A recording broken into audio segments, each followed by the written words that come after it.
मिर्चल में private bus में अचानक आग भड़क उठी जिससे सनसनी फैल गई। रियासत तेलंगाना के मिर्चल पीएस लिमिट्स में वाक़ आईटीआई के करीब एक प्राइवेट बस में अचानक आग भड़क उठी।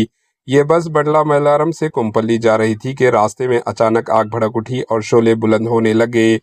हाजिर दिमागी का मुजाहरा करते हुए ड्राइवर ने फौरी तौर पर बस को सड़क के किनारे रोक दिया, जिसके चंद लम्हों में ही बस मुकम्मल तौर पर जलकर खाकसार हो गई। लेकिन खुशकिस्मती से बस में कोई मुसाफिर सवार नहीं था, जिसकी वजह से एक बड़ा हादसा टल गया।